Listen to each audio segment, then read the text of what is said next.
다 함께 신앙 고백하겠습니다. 나는 전능하신 아버지 하나님 천지의 창조주를 믿습니다. 나는 그의 유일하신 아들 우리 주 예수 그리스도를 믿습니다.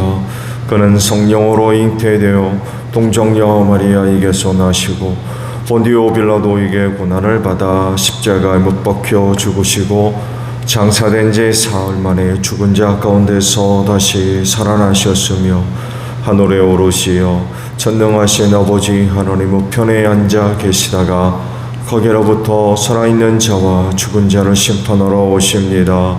나는 성령을 믿으며 거룩한 공교회와 성도의 교제와 죄를 용서받는 것과 몸의 부활과 영생을 믿습니다. 아멘. 찬송가 545장 부르시죠.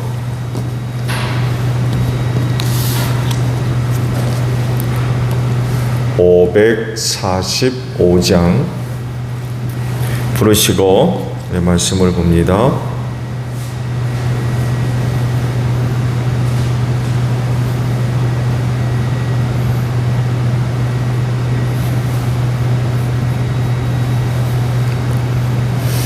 이 눈에 아무 증거하니 되어도 믿음만을 가지고 선을 걸으며 이 귀에 아무 소리 하니 들려도 하나님의 약속 위에 서리라.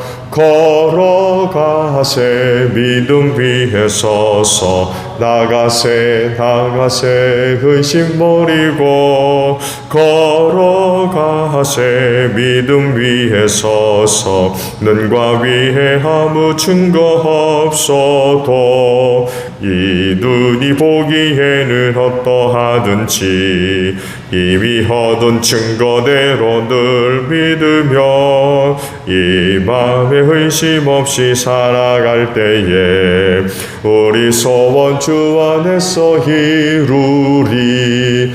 걸어가세 믿음 위에 서서 나가세 의심 버리고 걸어가세 믿음 위에 서서 눈과 위에 아무 증거 없어도 주님의 거룩함을 두고 맹세한 주 하나님 아버지는 참 미쁘다. 그 귀한 모든 약속 믿는 자에게 능치 못할 무슨 일이 있을까. 걸어가세 믿음 위에 서서 나가세 의심 버리고 걸어가세 믿음 위에 서서 눈과 위에 아무 증거 없어도. 말씀을 봅니다. 욥기 22장이에요. 욥기 22장 1절로 20절입니다.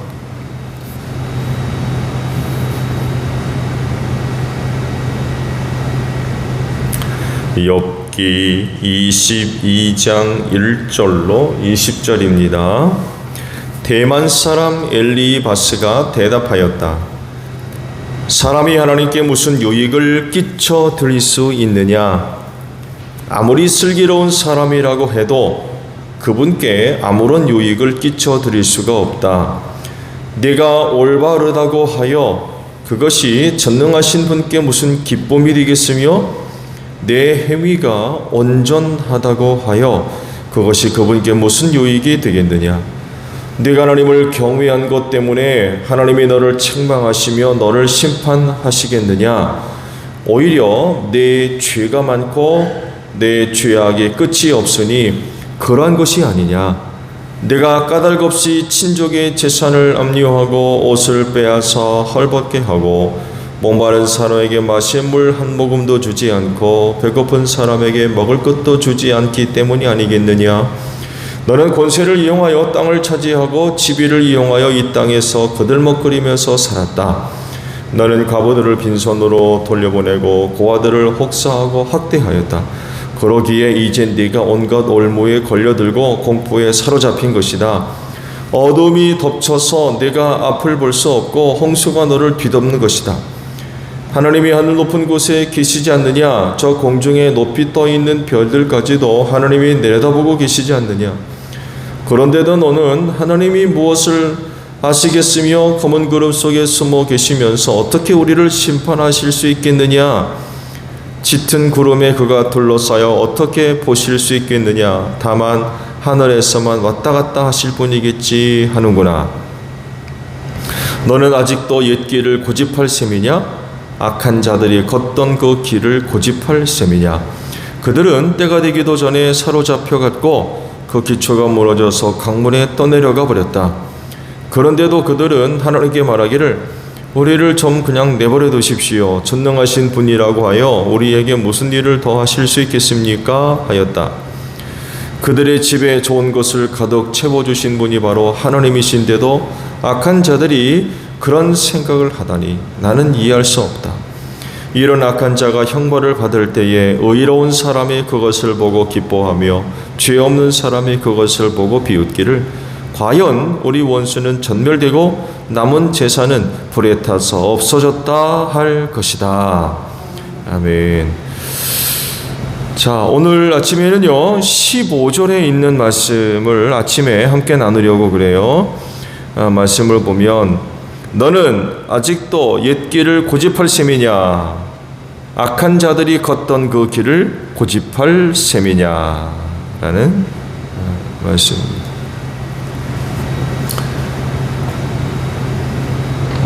저 뒤에 아까 들어올 때 문소리가 나던데 바깥문인가요? 안문인가요? 바닥에 끌리는 것 같은데? 예? 왜 그러죠?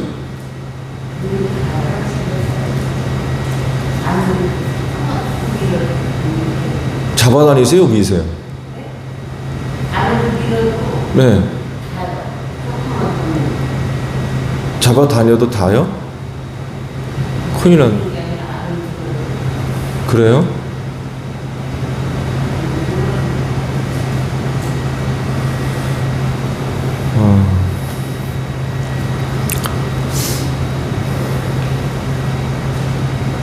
그러면 문 안 가지는데.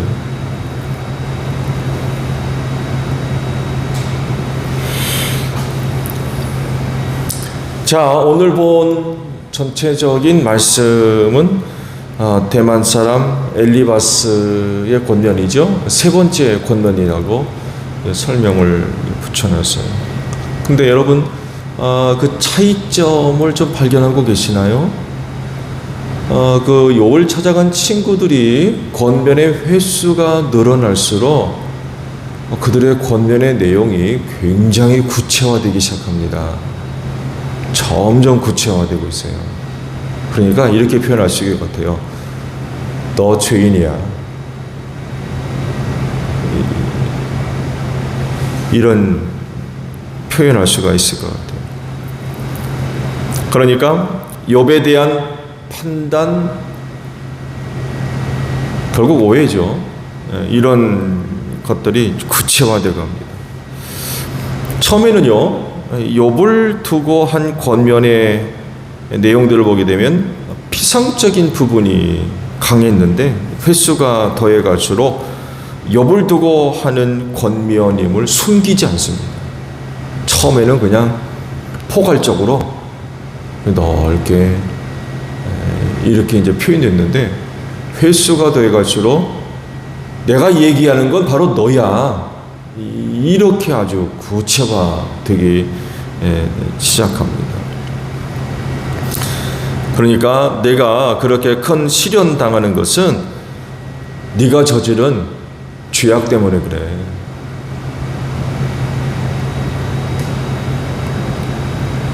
그것이요 4절부터 9절까지 아주 굉장히 구체화되어 기록되어 있어요. 전에는 그냥 말씀드린 대로 그런 일에 대한 일이 왜 일어나는지 그냥 포괄적으로 얘기되어 있는데 횟수가 거의 갈수록 이렇게 얘기하는 건 바로 너야. 이렇게 아주 뭐 손가락으로 딱 지목해서 얘기하듯 지금 그렇게 이야기를 하고 있습니다. 말씀드린 대로 이런 구체적인 표현이 처음에는 나타나지 않거든요. 근데 이제 거듭될수록 아주 뭐 바로 너야, 이런 사람이 바로 너야, 이렇게 아주 구체화되기 시작합니다. 이렇게 말하는 친구들은 뭐 아무런 거리낌이 없어요. 줄다름 쳐갑니다. 왜냐하면 그들이 그렇게 이야기할 수 있는 근거가 있기 때문에 그래요. 그 근거가 뭐예요? 시련입니다. 욥이 엄청난 시련을 당했거든요. 그게 증거예요. 왜 이런 시련 당하느냐? 욥이 죄졌다는 거예요. 악하고 타락했다는 거죠. 그렇지 않고서는 이런 일이 있을 수 없다고 그들은 알고 있는 거예요. 이렇게 아예 생각을 딱 정해놓고 욥에 대해서 이야기를 해나가니까 이거 뭐 거침이 없는 거예요. 거침이 없어요. 조심스러운 것도 보이지 않고요. 욥이 이런 일을 당하는 건 그건 틀림없이 욥이 죄졌기 때문이다. 이렇게 딱 단정 지켜놓고 욥에 대해서 권면을 하니까 이건 뭐 정말 뭐 거침없이 그냥 욥에 대해서 심판을 하고 판단을 하고 정죄를 내리고 막 이렇게 이야기하고 있습니다. 그들 나름대로 분명하기 때문에 그래요.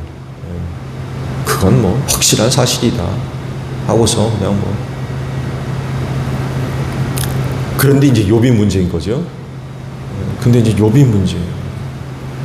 왜냐하면 그들이 그런 내용으로 욥 자신을 판단하고 심판하는 것이 억울해요.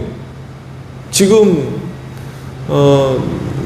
말씀한 그런 그 내용, 엘리바스가 욥에 대해서 판단을 내린 4절부터 9절까지의 말씀을 보세요. 이게 바로 너라는 얘기거든요. 근데 그 말을 듣고 있는 욥은 억울한 거예요. 왜?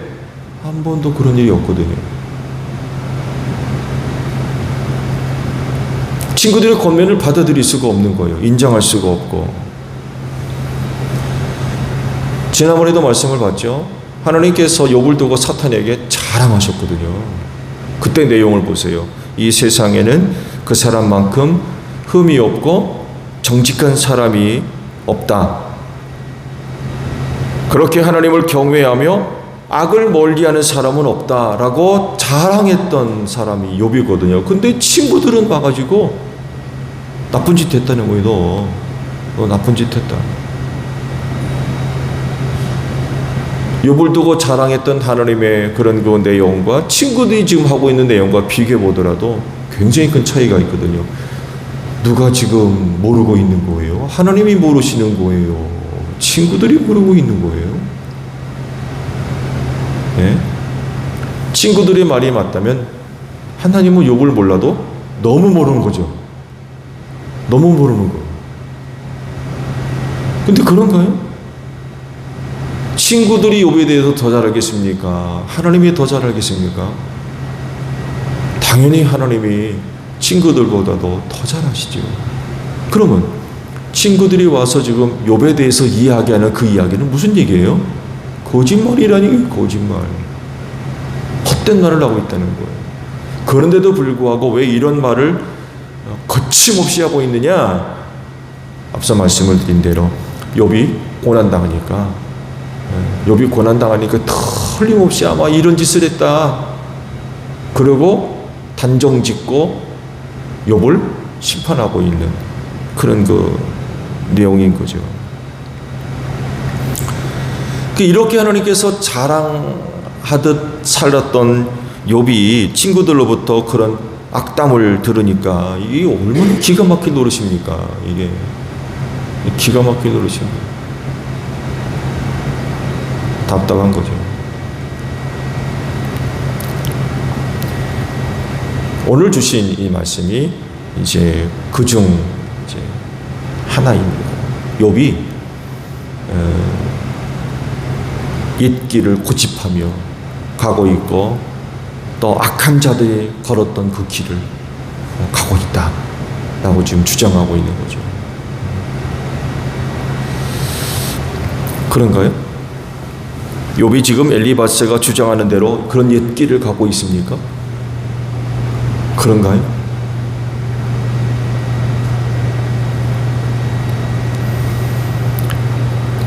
그러면 엘리바스가 이야기하고 있는 옛길은 어떤 길일까요?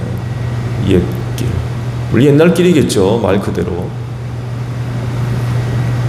이 길에 대해서 부연 설명을 하고 있기도 하지만 그 옛길은 악한 자들이 걷던 길입니다. 악한 자들이 걷던 길. 곧 하나님이 없는 길, 하나님이 인정하지 않는 길, 하나님이 인도하지 않는 길, 허락하지 않는 길, 기뻐하지 않는 길, 거기 하나님이 안 계신 거죠. 그 길은 멸망의 길이죠. 그런 길이라면 죄악의 길입니다. 타락의 길이고. 좋은 예로 노아 시대에 하나님의 영을 거두어 가니까 세대 전체가 급격하게 타락하죠. 바로 그 길입니다. 인류 전체가 급격하게 타락했던 그 길, 그게 옛길이에요. 그 길은 또한 불순종의 길이고요. 하나님의 말씀에 순종하는 건 기대할 수 없죠.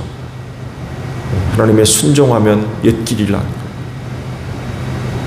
그런데 여기 표현하고 있는 옛길은 순종하지 않는 것입니다. 거긴 사탄이 주인이 돼서 사탄이 멸망의 길로 이끌어가는 멸망길이라고 하는 것입니다.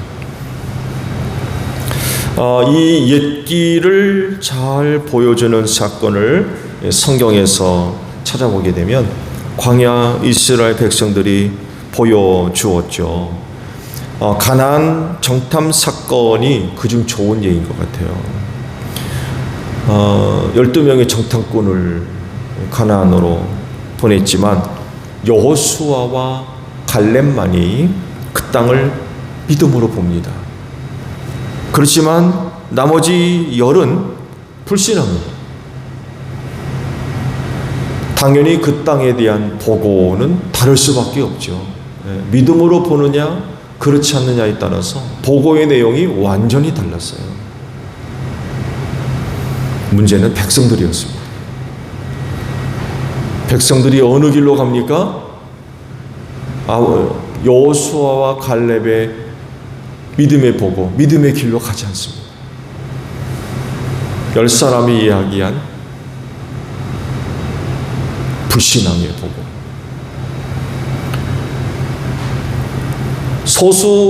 극소수의 몇몇을 제외하고 백성들 전체가 10명의 불신앙을 지지하고 그 길로 따라갑니다. 그 길이 바로 광야 40년 길입니다.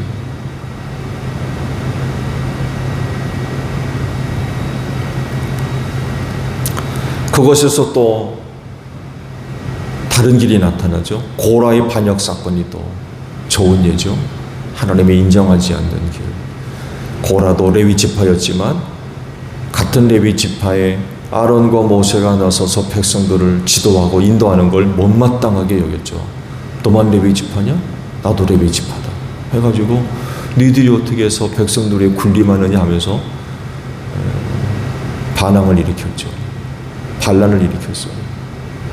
거기에 또 많은 사람들이 따라갔습니다.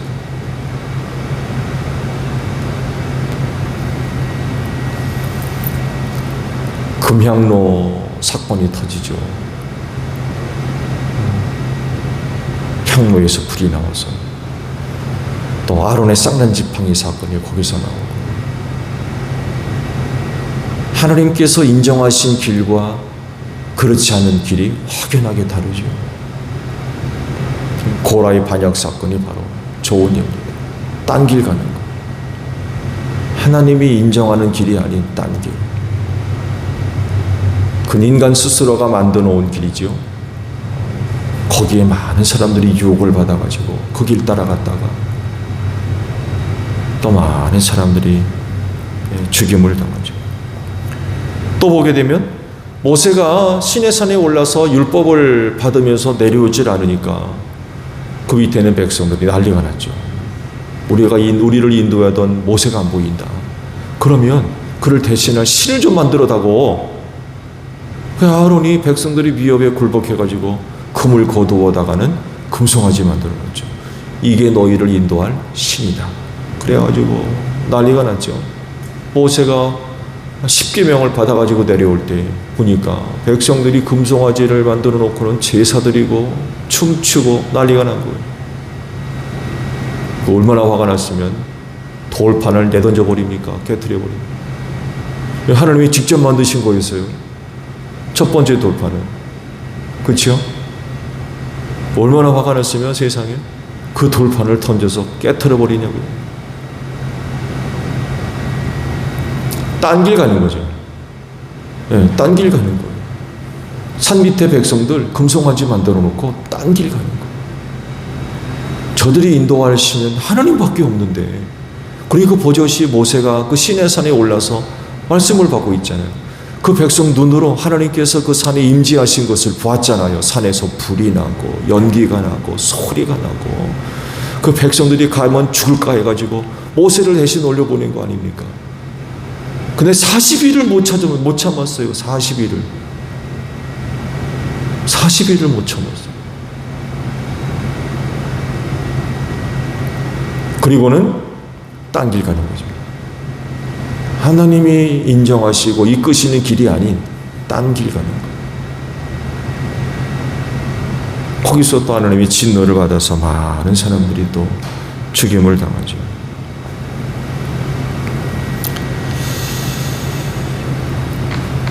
옛 길이 이렇게 문제가 되는 길이라고 하면은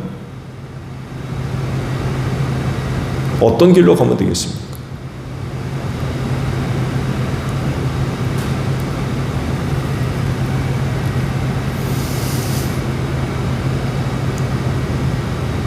말 표현 자체를 비교한다면 옛 길이 그렇다면 새 길로 가야 되겠나요?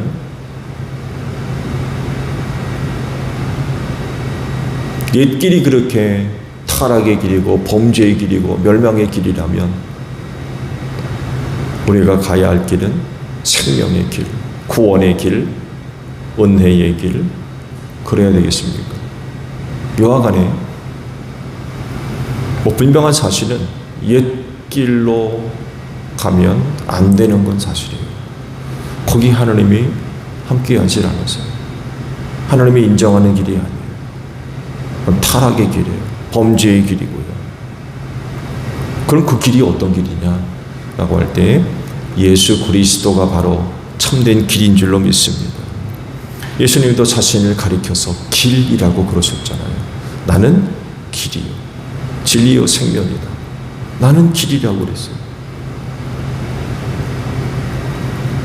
그러시면서 나로 말미암지 않고는 아무도 하나님께로 올 자가 없다 그러셨거든요. 예수가 참 길 되시는 거죠.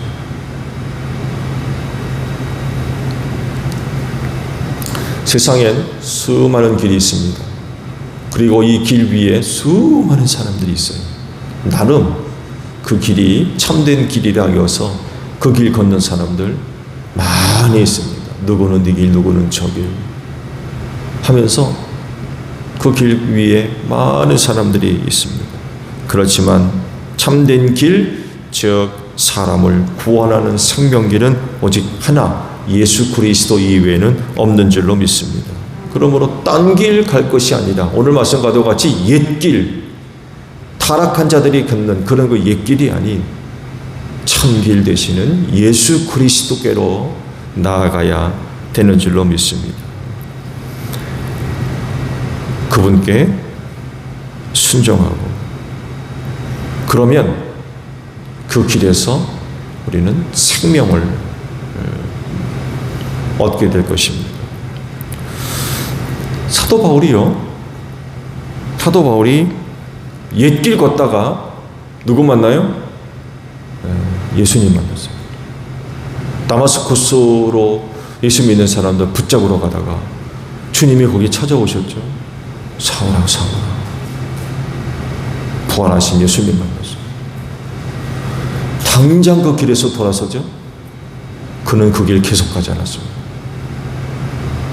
옛길 가다가 그 길에서 예수를 만났거든요. 찾아오셔가지고 바울을 부르셨어요. 그랬을 때 사울은 그 길 계속 가지 않았습니다. 당장 돌아섰어요. 다마스쿠스로 들어가서 아나니아 주의 제자를 만나서 안수기도 받고 눈에 꺼풀 눈을 뜨게 되고, 그러면서 곧바로 복음 전하는 그런 일을 감당했어요. 그 길로 갈 때에는 예수 믿는 사람들 잡으러 갔는데, 거기서 올 때는 복음 전하는 자가 돼서 왔어요. 완전히 돌아서 버렸어요. 옛길 가던 길에서 돌아서 가지고 구원의 길, 생명길로 나아갔다는 거죠.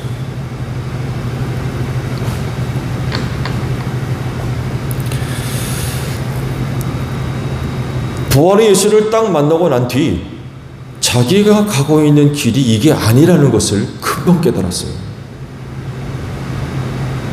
아니, 내가 가고 있는 길이 이게 헛된 거로구나. 이게 유대교, 율법주의, 이게 다 이게 헛된 거로구나. 금방 깨달았어요.